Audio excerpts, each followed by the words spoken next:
qué tareas hacían en su centro educativo. Entonces, básicamente, para contarles rápido la historia y no detenerme demasiado en los aspectos metodológicos, hay un 91% de directores que mencionan a la disciplina escolar en el estudio, es decir, que la mencionan como una de sus principales tareas, la gestión de la disciplina escolar. Me refiero al caso de Uruguay, ¿no? Tomemos el caso de Uruguay, que es el que está marcado, pueden verlo para los otros países.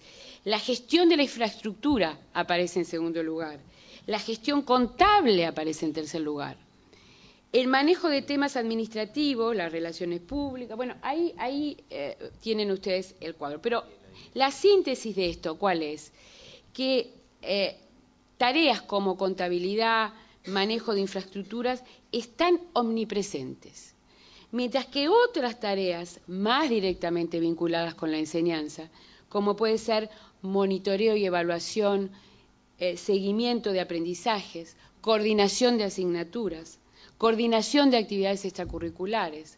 Hablamos muchísimo en estos últimos años, hay muchísima literatura sobre los temas transversales, etcétera. Bueno, esto prácticamente no aparece en el empleo de tiempo hoy de un director latinoamericano, en todo caso de un director argentino o brasilero o chileno o paraguayo o peruano o uruguayo. Si nos vamos al tema de apoyo a la enseñanza, vemos también que el panorama es preocupante y retoma un poco lo que nos muestra el cuadro anterior. La observación de clases aparece. ¿Por qué? Porque la observación de clases, en muchos casos, está muy ligada a un control administrativo. Entonces, tenemos que aparece la observación de clases, tenemos que, por otro lado, aparece también acá sí a los docentes, el apoyo a los docentes en el aula. Todo esto también es muy relativo, porque acá lo que estamos... Este estudio son las percepciones de los directores y lo que ellos entienden que constituye su empleo de tiempo. Pero en síntesis, la discusión sobre, por ejemplo, fíjense ustedes, el uso que se hace en los centros escolares de los libros de texto, ocupa, y llama la atención, un lugar minoritario en la carga de trabajo de los directores de la región. Ahora bien, esta fotografía que tenemos de lo que son hoy nuestros centros educativos y el empleo de tiempo de los directores, no se acompasa demasiado con el retrato robot que yo les mencionaba previamente, y la cuestión se complejiza más cuando agregamos este tema de la inclusión social. Y esta reflexión que hoy tenemos que hacer sobre esta temática. ¿Por qué? Porque para completar el uso del empleo de tiempo que hacen los directores latinoamericanos, tenemos que agregar que en las últimas décadas este fenómeno de la exclusión social en algunos países latinoamericanos ha tenido enormes repercusiones, enormes secuelas, y ha llevado a los equipos docentes y a los equipos directivos a asumir funciones de contención social, funciones, yo diría, de contención afectiva, menoscabando en alguna medida la función propiamente pedagógica a la que deberían estar abocados. ¿Por qué? Porque se le pide a la escuela lo que la familia, lo que la sociedad no está en condiciones de dar. Entonces, como se le pide a la escuela lo que la familia y lo que la sociedad no está en condiciones de actuar y de dar, estas funciones vinculadas con contención social y afectiva, con orientación ético-moral, con orientación vocacional, pasan a ocupar un lugar muy importante en lo que hoy hacen los directores.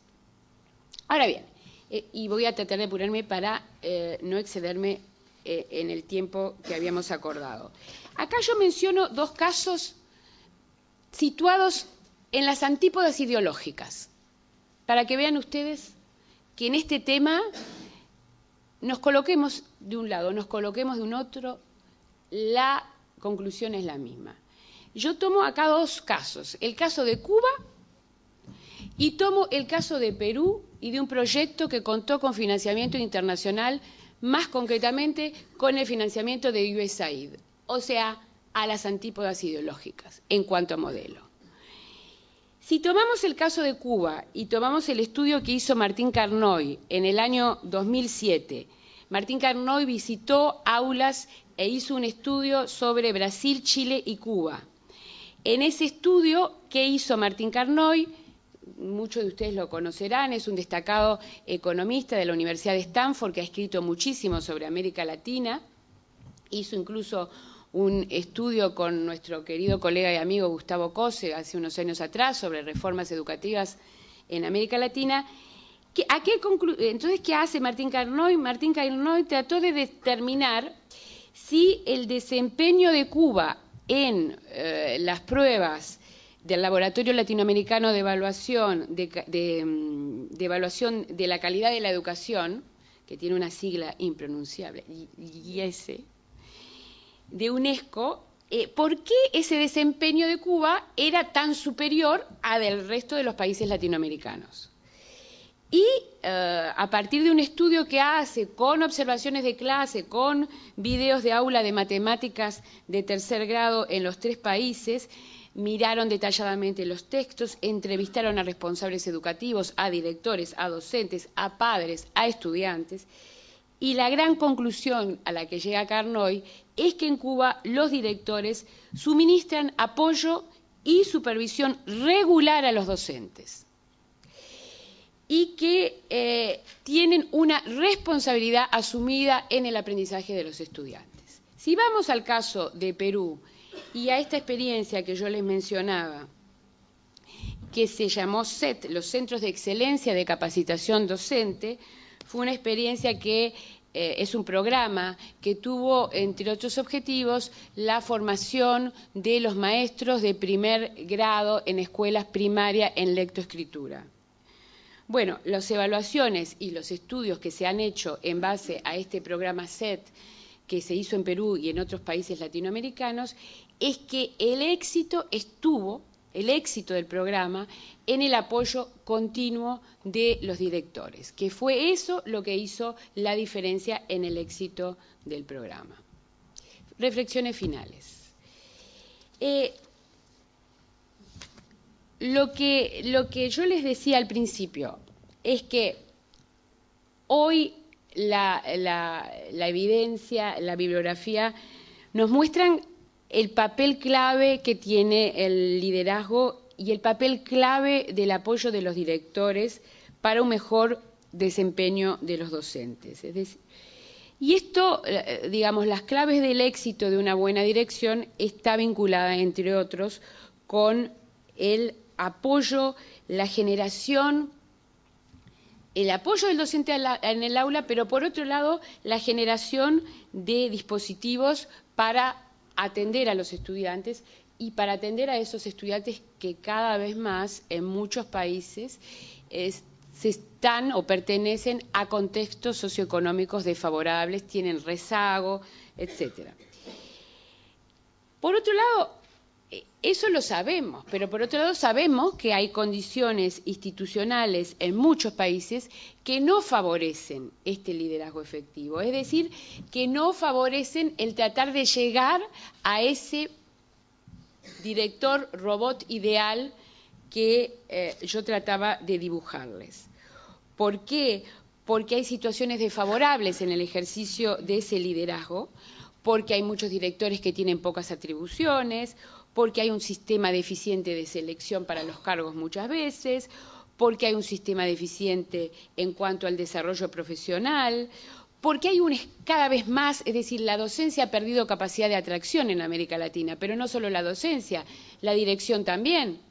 Es decir, hay falta de valoración social, hay una recarga de tareas burocráticas y administrativas. Ahora, la evidencia también nos muestra que el cambio es posible, que hay directores, que hay docentes que aún en las situaciones más desfavorables logran aprendizajes significativos en los estudiantes.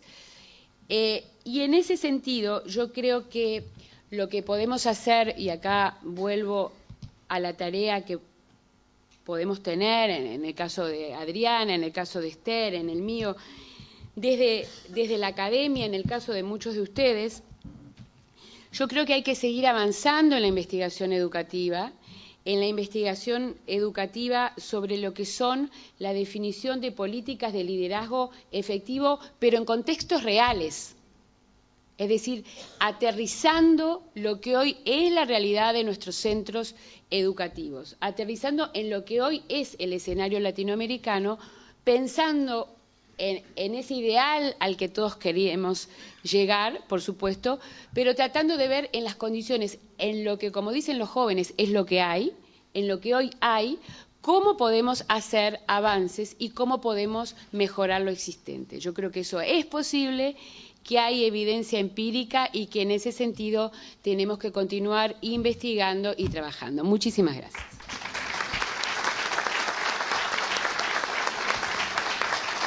Muchas gracias, Denise. Para cerrar esta mesa de la mañana, vamos a dar la palabra a Luis Garibaldi.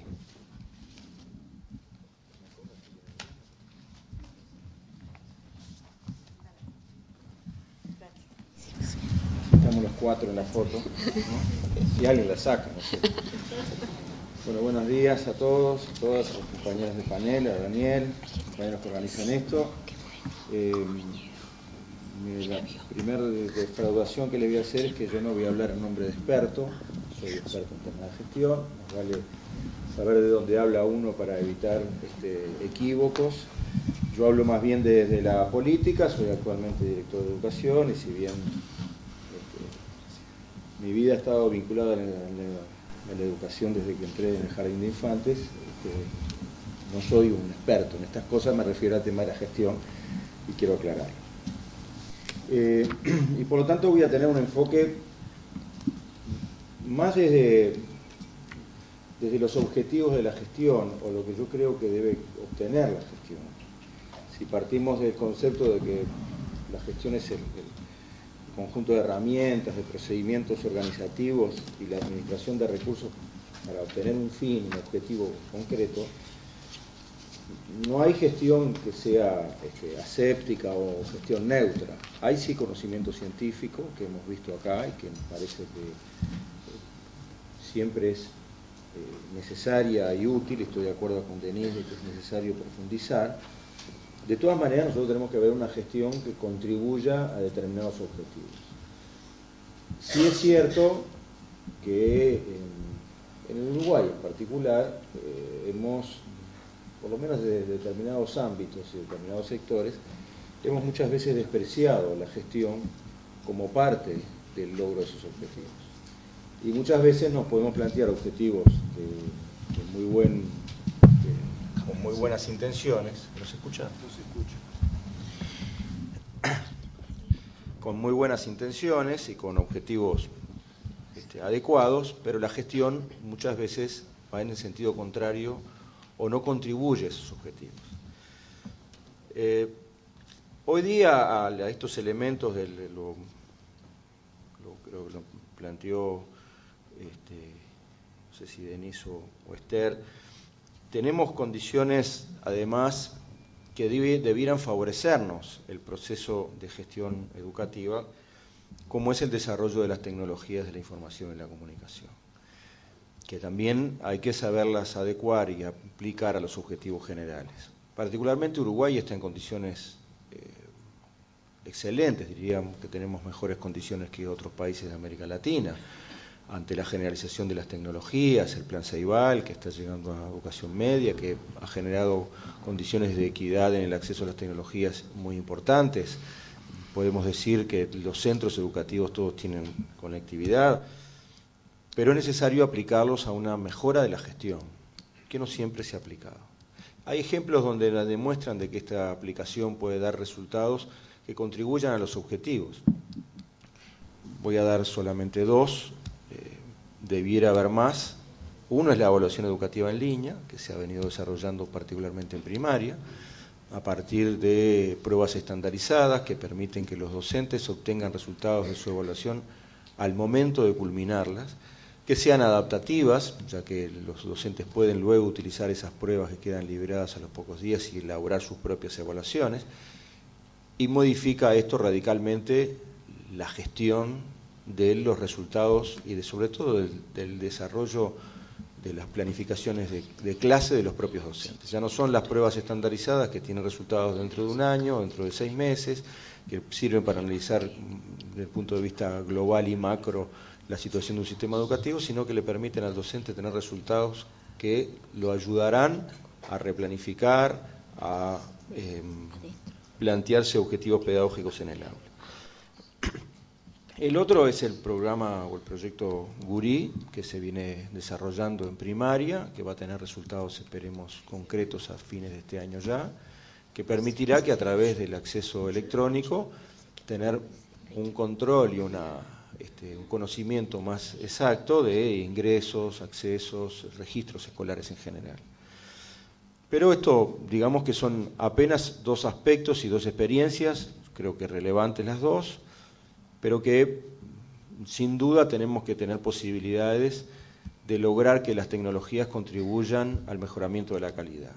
Por ejemplo, al lograr tener un seguimiento mayor de cada uno de nuestros alumnos que ingresan en un centro educativo muy pequeños, en sus primeros años de vida, y luego transcurren por el sistema educativo y donde el pasaje de un nivel a otro, y a veces dentro de un mismo nivel educativo, de un centro educativo a otro, y no tenemos la información suficiente para eso.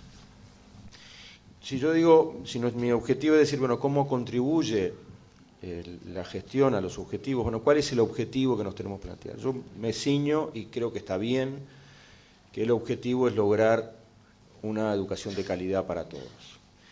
Y para esto, como en realidad el concepto de calidad educativa es un concepto bastante escurridizo, polisémico, no siempre bien entendido, me voy a basar en la definición que yo creo más adecuada, que hasta el momento he visto más abarcativa. A veces se equipara la calidad exclusivamente con los resultados de aprendizaje de algunas de las áreas de conocimiento, cosas que lo incluyen pero no lo abarcan en su totalidad, y me voy a referir a la definición de UNESCO elaborada en PRELAC en el año 2007, que abarca 5 dimensiones de la calidad. La calidad en tanto la relevancia en cuanto a los conocimientos que requiere la sociedad del siglo XXI, una educación pertinente en cuanto a atender las condiciones contextuales en que se desarrolla la educación, una educación con equidad en cuanto a que atender esas condiciones contextuales requiere ofrecer igualdad de oportunidades y condiciones para toda la población, pero al mismo tiempo, y se incorporan palabras muchas veces demonizadas en el ámbito educativo, también una educación eficaz que logre los objetivos que se tiene planteado, y eficiente en la medida que utilice de la mejor forma los recursos públicos y en los tiempos más adecuados. Quiero basar mi intervención en estas dimensiones, teniendo en cuenta que, ya fue dicho acá, pero es conocido por todos, si uno tuviera que decir cuáles son los problemas el problema más importante de la educación uruguaya, yo diría que es la inequidad. La inequidad en acceso, en algunos niveles educativos, en resultados, en posibilidades de continuidad y de culminación de ciclos educativos, y en la distribución de los conocimientos. La varianza que mostraba Esther, efectivamente se da en PISA, pero también se da en TERCE, también se da en las pruebas estandarizadas que realiza la Unidad de Estadística y Evaluación de la ANEP. No sorprende, pero es el problema que tenemos que atacar, yo diría, con mayor preocupación en cuanto al concepto general de inequidad. Por lo tanto, ¿qué gestión necesitamos nosotros para facilitar estas 5 dimensiones? Yo voy a señalar 6 aspectos en este sentido, con varios puntos dentro de ello.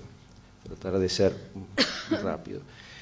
Para lograr aprendizajes relevantes, que es un aspecto clave para la calidad.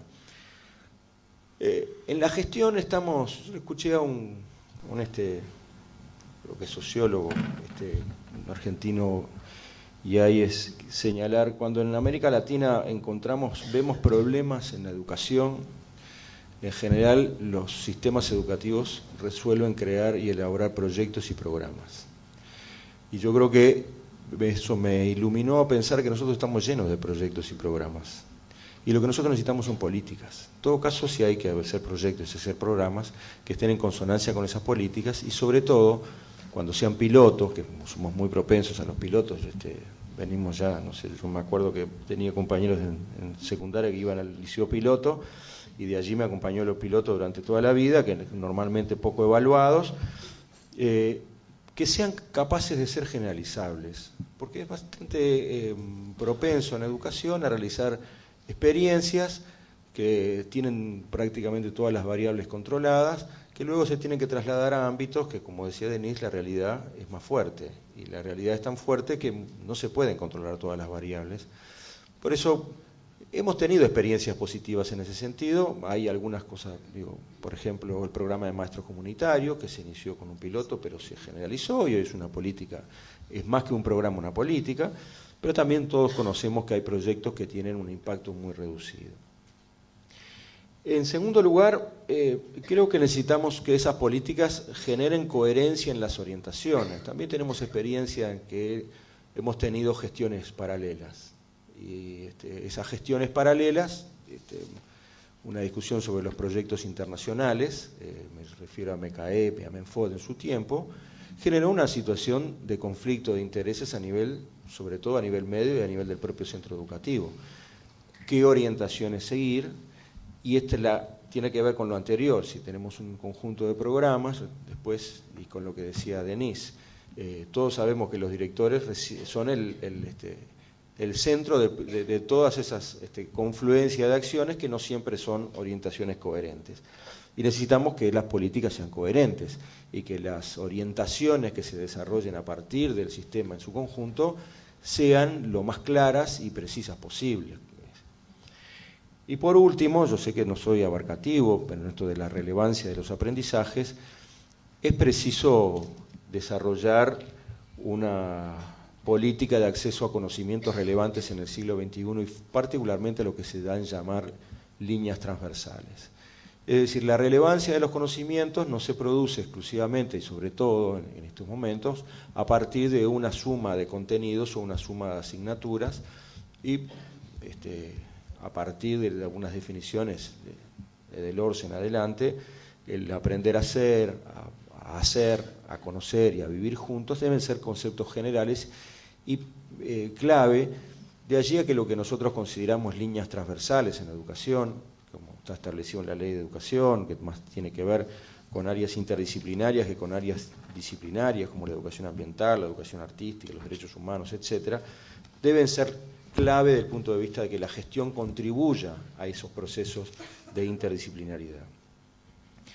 En segundo lugar, con respecto a la pertinencia, y estos son aspectos que se refieren mucho más y están bastante trabajados con respecto a los centros educativos, porque bueno, efectivamente la pertinencia tiene que ver al marco contextual y cómo permitir que sean pertinentes los conocimientos que se adquieren.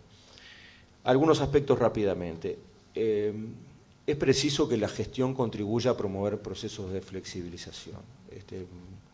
Esther decía, bueno, en Uruguay estamos acostumbrados, es la impronta, yo diría, bareliano-ballista, de que todos, al recibir todos lo mismo, vamos a ser más iguales. Y nosotros debemos promover un proceso de mayor flexibilización, más adaptado a las necesidades, a las condiciones, a un concepto que no es nuevo, pero que se tiene que acercar en este siglo XXI, porque me parece que es una condición de nuestras sociedades, que es la diversidad. Reconocerla, valorarla, aceptarla, no la variedad por diversidad de orígenes socioeconómicos o la desigualdad, que no es lo mismo diversidad que desigualdad.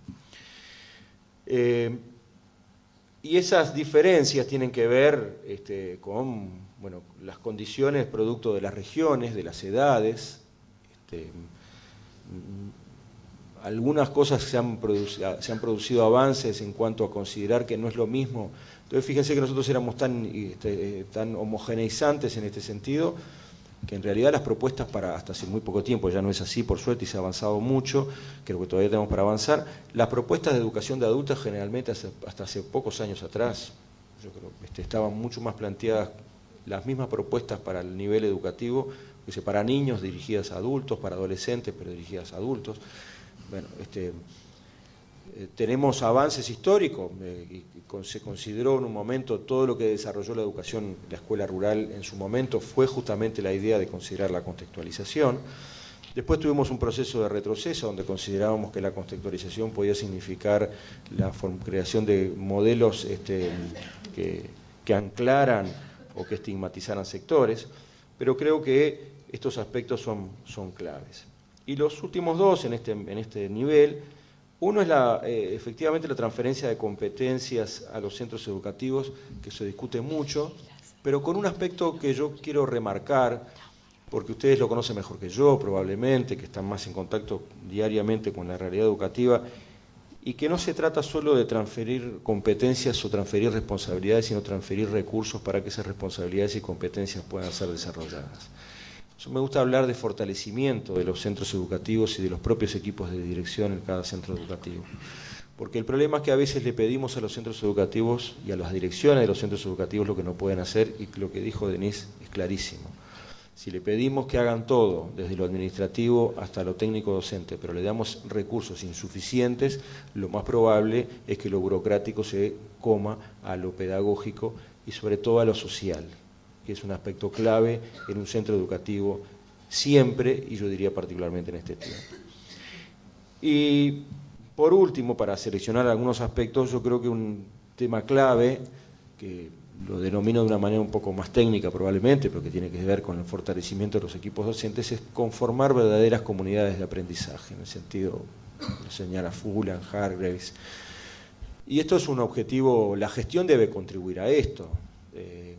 Se ha hablado de la rotación, de la conformación de equipos, la creación de tiempos de reflexión, que sean efectivamente tiempos de reflexión, evitar que esos tiempos sean más formas de mejoras salariales encubiertas y no tiempos de trabajo colectivo, es decir, hay que mejorar los salarios, mejoremos los salarios y establezcamos tiempos para el trabajo colectivo, para la formación, para constituir perfiles docentes no individuales sino colectivos. Esto es un cambio que la profesión docente tiene que encarar en este tiempo, con dificultades enormes, porque bueno, somos una profesión, la docencia en general, muy sesgada a lo individual.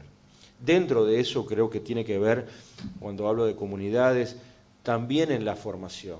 Creo que fue dicho acá, soy particularmente defensor de la formación no individual sino colectiva, la formación de equipos docentes que trabajan en un contexto, que se forman en forma colectiva, de manera colectiva, y que aplican, reflexionan, discuten, prueban, que también es importante, innovan en forma colectiva en un determinado centro. Hay experiencias de esto, ¿no? Uruguay no solo no empieza a decir, sino que tiene recuerdo experiencias en el año 97 que las viví como maestro, que son de las experiencias más ricas desde el punto de vista colectivo que hemos vivido, desde el punto de vista de la formación, las escuelas de tiempo completo, ahora las escuelas de contexto crítico. Creo que esto es una necesidad urgente para educación media. Veo muchas veces propuestas de distinto tipo, pero creo que la formación en servicio, particularmente en los temas pedagógicos son clave. Rápidamente, en los temas de equidad, bueno, promover el acceso universal a propuestas de calidad, promover apoyos necesarios, teniendo en cuenta que es posible generar esa vieja discusión entre lo focalizado y lo universal, tiene que ver con lo anterior.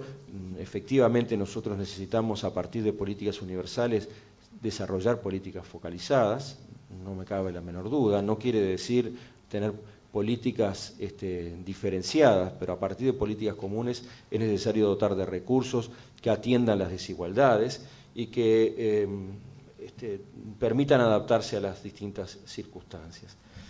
En cuarto lugar, cómo utilizar de manera racional los recursos educativos en general. Y voy a señalar un aspecto que creo que todos tenemos claro, que es un déficit muy grande de nuestro país, de la educación en Uruguay, y yo diría también en el país en general, y es nuestra ausencia de planificación estratégica en general. Nos cuesta mirarnos hacia adelante, nos cuesta mirarnos